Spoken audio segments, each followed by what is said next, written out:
నమస్కారం తులసి గారు. నమస్కారం.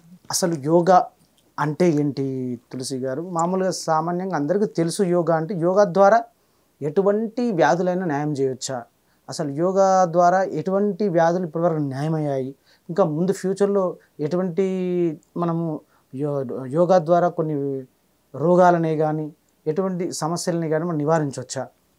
ఆది నుంచి మానవుడు మానసికంగా, శారీరకంగా, ఆరోగ్యపరంగా కోల్పోతూ ఉన్నాడు. అలాగే దాంతోటి తనకు కావాల్సిన అష్ట సౌఖ్యాలు, అష్టైశ్వర్యాలు సమకూర్చుకోలేకపోతున్నాడు. దేవునికి దగ్గర కాలేకపోతున్నాడు. ఈ మాయలో పడి చితుడైపోతున్నాడు. ఎక్కడి నుంచి వచ్చాను అన్నది ఆ ధ్యాస మర్చిపోయి ఇక్కడే అనేక సమస్యలతో తను బాధపడుతున్నాడు. ఇవన్నీ గమనించిన పతంజలి మహర్షి ఆయనకు జ్యోతిష శాస్త్రం పైన పట్టుంది. పరమశివుని దగ్గరికి వెళ్ళి ఒకని జాతకంలో ఇన్ని సమస్యలు ఉంటే ఆ జీవి ఎలా మానసిక ప్రశాంతంగా ఉంటుంది, తనకు కావాల్సిన సమస్తం ఎలా ఏర్పరచుకుంటుంది, ఈ విషయాలన్నీ ఆయన పరమశివుని అడుగుతారు. పరమశివుడు దీనికి పరిహారం యోగా చేస్తే సరిపోతుందని యోగ శాస్త్రాన్ని పతంజలి మహర్షికి అందించారు. అప్పటి నుంచి మానవునికి యోగశాస్త్రం ఎన్నో విధాలు ఉపయోగపడుతుంది. ఈ దేహం మొత్తం కూడాను ఒక్కొక్క షట్చక్రాలలో 7 షట్చక్రాలు ఉన్నాయి. అలాగే 108 ఉపచక్రాలు ఉన్నాయి. శరీరం మొత్తం కూడాను బ్యాలెన్స్ చేయగలిగేది ఒక శ్వాసతోనే. ప్రాణాయామాల ద్వారా యోగాన్ని మనము జాయింట్స్లో సల్ఫర్ ఉంటుంది. ఎప్పుడైతే ప్రాణాయామం చేస్తామో ఆక్సిజన్ సక్రమంగా అక్కడికి వెళ్ళి సల్ఫర్ని కరిగిస్తే అక్కడ ఉన్నటువంటి షట్చక్రాలలో మూమెంట్ వస్తుంది. తద్మూలకంగా అనారోగ్య సమస్యలు అనేటివి క్లియర్ అవుతాయి. ఇదంతా గమనించి ప్రజలందరికీ కూడాను యోగ శాస్త్రాన్ని ఆయన పరిచయం చేశారు. అలాగే జాతకాన్ని కూడా చూసుకోవాలి. ఈరోజు కలి ప్రభావం చేత అందరికీ యోగ శాస్త్రం అనేది, అస్ట్రాలజీ అనేది, న్యూమరాలజీ అనేది, అలాగే వాస్తు అనేది డివైడ్ అయిపోయాయి. ఏ సబ్జెక్టుకు ఆ సబ్జెక్టు మొత్తం డివైడ్ అయిపోయాయి.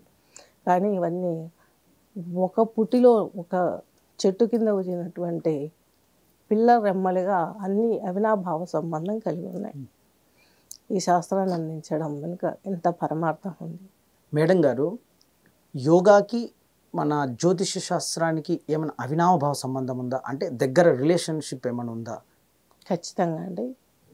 మనకు ఒక జాతకం తీసుకున్న తర్వాత ఏ దశ నడుస్తుంది, ఏ లగ్నంలో జన్మించారు, ఏ రాశిలో పుట్టారు అనేది తీసుకుంటాం.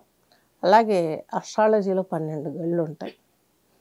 ఈ 12 గళ్ళు కూడా కాలపురుషుడు అనగా ఈ యొక్క విష్ణుమూర్తి అవయవాలు, అంటే మనం దేహంలో ఉన్న అవయవాలు కూడాను.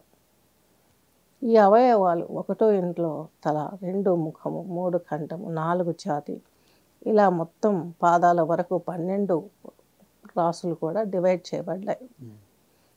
ఏ రాశికి ఏ అధిపతి, ఏ ఆర్గాన్కి డిసీజ్ వచ్చింది, ఆ రాశి అధిపతి ఎవరు, ఆ రాశి అధిపతికి అధిదేవత ఎవరు, ఆ అధిదేవతకు చేయాల్సిన గ్రహానికి అధిదేవతకు చేయాల్సినటువంటి జపము హోమము ఏంటి, ఇదనేది అందరూ ఆచరిస్తున్నారు. అదైన తర్వాత ఇది ఒకరోజు దేవతలకు చేసే సంతృప్తికరమైనటువంటి చర్య. ఇది చేసిన తర్వాత మరి మనిషి ఏం చేయాలి? ఒక్కరోజులో అన్ని కోట్లు కుమ్మరించాడు కదా, ఎంత పూజ చేసినా భగవంతుడు లేదు. అందుకని మనిషి యోగంలో తను తాను ఉద్ధరించుకోవాలి. ఈ మధ్య తెలియజేయటం లేదు, కలియుగ ప్రభావంతో తెలియజేయట్లేదు. కానీ ఒక వ్యక్తి జాతకం చూసామంటే యోగ ముద్ర ఇస్తాం. ఈ ముద్రలో అస్ట్రాలజీ పరంగా ఈ మంత్రాన్ని మీరు పఠించండి అని ఇస్తాం. అది పఠించడం ద్వారా సమయం కూడాను హోరాలు ఉంటాయి, రాహుకాలం ఉంటుంది. హోరాలు ఈ టైంలో ఈరోజు ఈ గ్రహానికి ఇలా శాంతి చేసుకోండి. ఖర్చు లేదు. మనం స్నానం చేసుకుని దేవుని దగ్గర కూర్చొని చేసుకునే బ్రీతింగ్ ఎక్సర్సైజ్, అలాగే ఫిజికల్ ఎక్సర్సైజ్, మెడిటేషన్, ప్రాణాయామం ప్రతిరోజు చేసుకోవాల్సిందే.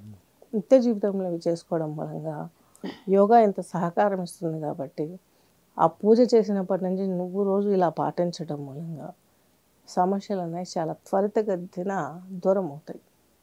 మనిషి ఆలోచన పరుడవుతాడు, చైతన్యవంతుడు అవుతాడు, కష్టాలు తొలగించుకొని అష్టైశ్వర్యాల మధ్య తులతూగుతాడు. అహంకార మమకారాల నుంచి బయటపడగలుగుతారు. మేడం గారు, యోగాలో పురాణ పురుషుల్ని ఆరాధ్య దైవాలుగా పూజిస్తారని నేను విన్నాను. అంటే యోగాలో కూడా పురాణ పురుషుని ఆరాధించేది ఉన్నదా? అసలు ఎందుకు ఆరాధిస్తారు? దేనికోసం? యోగాలో యోగం అన్నది అందరూ పొందలేరు. పూజలు అందరూ చేస్తారు. యోగా చేయమంటే ఎన్నో ఆటంకాలు వస్తాయి. అదేంటి, ఒక తంత్ర విద్య, కొద్ది కష్టసాధ్యమైంది. కష్టసాధ్యమైంది. ఇవన్నీ చేయలేరు కాబట్టి మనకు షట్క్రియలు చేసుకుంటే సరిపోతుంది. ముందు షట్క్రియలు అంటే షట్చక్రాలను క్లీన్ చేస్తాయి. ఇవి చేయటం మూలంగా, అంటే వాటర్ లేవగానే గోరువెచ్చని నీళ్ళు, సాల్ట్ అండ్ లెమన్ వేసుకొని తాగటం, తద్మూలంగా ఫ్రీ మోషన్స్ అయిపోతాయి. తర్వాత చిన్నపీగుల నీళ్లు తాగి వామిటింగ్ చేసుకోవడం, కళ్ళు శుభ్రం చేసుకోవడం, జలనేతి సూతనేతి ద్వారా ముక్కు రంధ్రాలను, కంఠాన్ని శుద్ధి చేసుకోవడం, ఇవన్నీ చేసుకోవడం. అలాగే అగ్నిసారిక, ఇవి చాలా డెప్త్ సబ్జెక్ట్ యోగా అనేది, ఆస్ట్రాలజీ అనేది. షట్క్రియలు చేయడం మూలంగా ముందు మనిషి ఒక క్రమబద్ధమైనటువంటి జీవితం ఏర్పడుతుంది, విధానానికి దగ్గర అవుతుంది. అలా చేస్తూ ఉండటం మూలంగా జాతక దోషాలు కూడా నివారింపబడతాయి. ఎప్పుడైతే స్టమక్ క్లీన్ అవుతుందో బ్రెయిన్ ఫ్రెష్ అవుతుంది, శరీరంలో ప్రతి ధాతువు యాక్టివ్గా పనిచేస్తుంది. దాని మూలకంగా ఈ యోగాకి అస్ట్రాలజీకి ఉన్నటువంటి రిలేషన్ అంత స్ట్రాంగ్ రిలేషన్.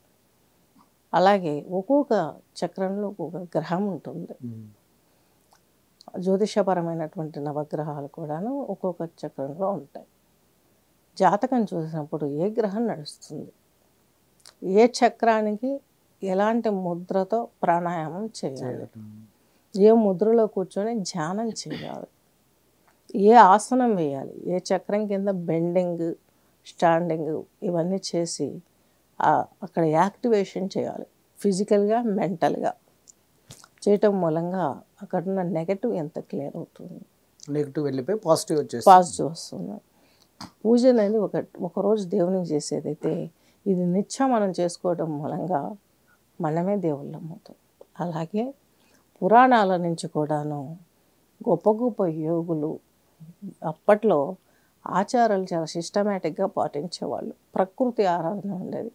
తెల్లవారుజామునే లేచిపోయేవారు, ప్రకృతి ఆరాధన చేసేవారు.